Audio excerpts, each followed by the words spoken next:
time is just gone 9:35 a.m. on News and Views this morning, and we are now going to be joined by Senior Fellow Africa Asia Dialogue, Ibrahim Thembisa Fakude, and we're talking about understanding the role of the deep state and external factors in the conflict that is taking place out in Tigray, Ethiopia.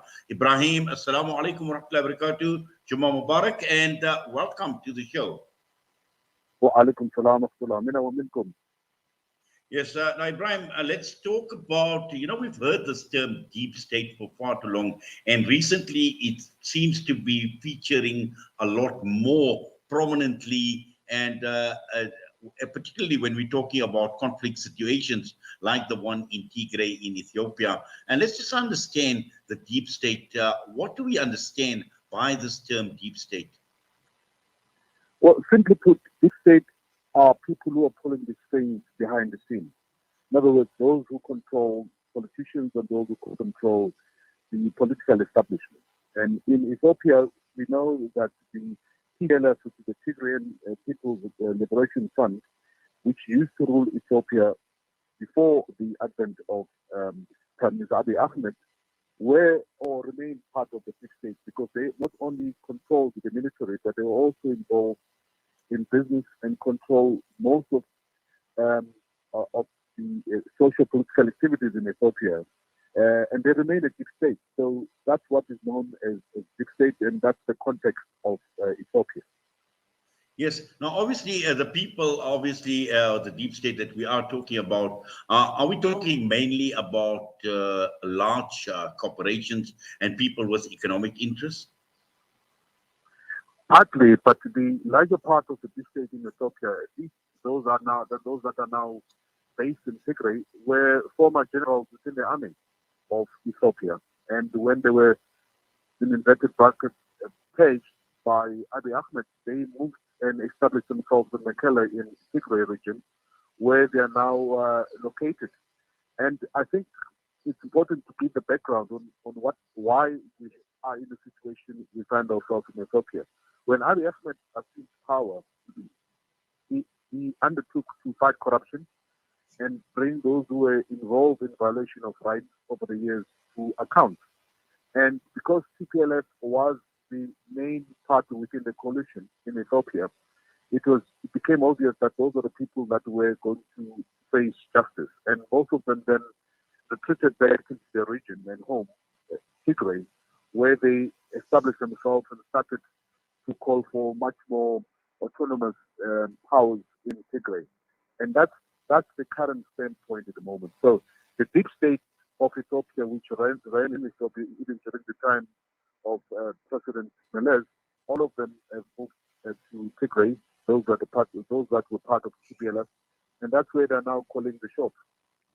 Yes, and also in terms of the power struggle that is obviously playing out, and often a lot of this surfaces, Ibrahim, when elections are taking place or when elections are postponed, like we've seen in the case of Ethiopia. Well, the elections were postponed by Prime Minister Abiy Ahmed fearing the spread of COVID-19, if you remember.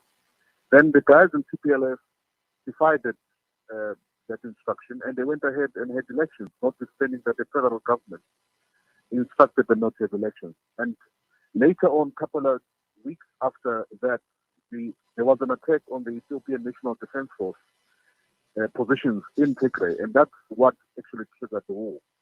So it's arguable that if you were to have a sort of Ramaphosa calling for postponement of elections in KZN, and then KZN provincial government decides to go ahead, whether that's legitimate or not. And that's what we find ourselves in Ethiopia. That's why we have this big conflict taking place.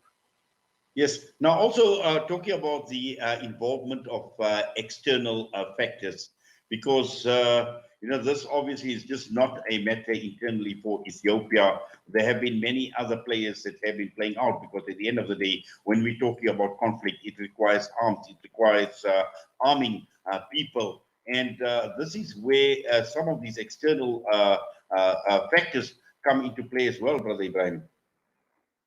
Yes, the biggest challenge in Ethiopia is that most of the region has got too much autonomous powers, and they have parallel regional armies also. For example, in Tigray has got its own army now, we know, and they are armed to the teeth.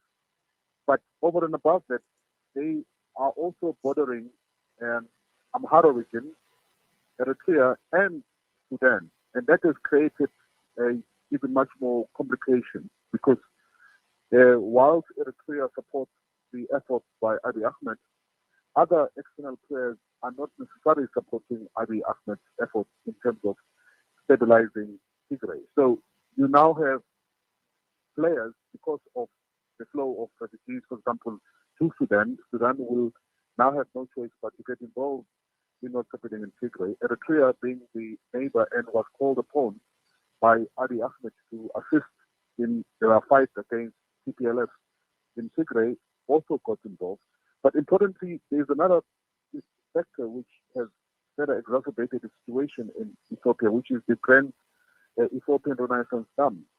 Egypt has been against the dam, and Sudan. So those are the two people who are likely to benefit from a destabilized Ethiopia. But importantly, those are the people who are most likely to benefit from an ally within Ethiopia to try and halt the construction of the GERD. Yes, I'm actually glad that you mentioned this the Renaissance Dam that we've been talking about, because this has been something that has been brewing for a very, very long time. And it certainly makes sense, Brother Ibrahim, in terms of what you are saying, and particularly looking at countries like Egypt and Sudan. But obviously, it's not only about Egypt and Sudan. There are still forces behind Egypt and Sudan, and these are obviously they're going to be looking at their own interests and what benefits them ultimately. Well, Egypt and Sudan are stand to benefit, of course, because of the water, the threat of the disruption in the water flow, notwithstanding that there's still flooding taking place, particularly in Sudan, because of due to the change in the climate. So there are more rainfall than before, and that's what Ethiopia has been arguing over the time to say the dam which has been created is likely, the water is likely to be augmented by the additional rainfall that will be coming through. But of course, the Egyptians and the Sudanese were not happy with that. But also, Ethiopians have got the backing of 8 other red states who share the Nile. We forget, by the way, most of us, that the Nile source is not in Egypt, but the Nile source is actually in Rwanda. And that's where it starts from. And it goes through 8 other African countries before it reaches the Khartoum, which is both the white and the blue Nile. They reach in Khartoum and then they flow in Egypt. But over the years, we've all thought that the Nile actually is the property of Egyptians. And I think to an extent, the arrogance of the Egyptians in wanting to dictate to Africans how to utilize their natural resource has further exacerbated the problem.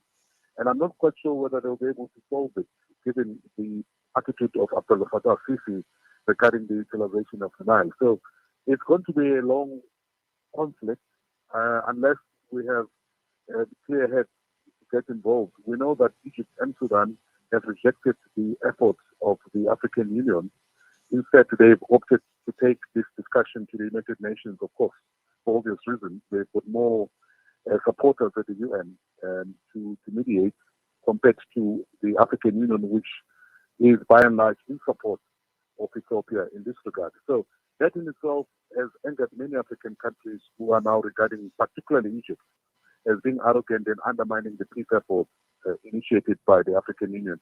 So it's a very complicated situation, toppled by what's currently happening in Tigray. Yesterday, that they've expelled some of the UN heads of UN agencies from Ethiopia, regarded as persona non grata, and they were asked to leave within 72 hours. I'm not quite sure whether that was a good move by Ethiopia, because once you start touching multilateral bodies like the UN, you are likely to betray your cause. So we will have to wait and see what's next moving forward. Well, Ibrahim, Jazakallah khairan so much for that and for your time with us this morning here on Salam Media on News and Views. We wish you all the best. Have yourself a wonderful Jummah and inspirational Jummah, inshallah. Assalamu alaikum wa rahmatullahi wa barakatuh. Wa alaikum salam wa rahmatullah. Shukran, ya.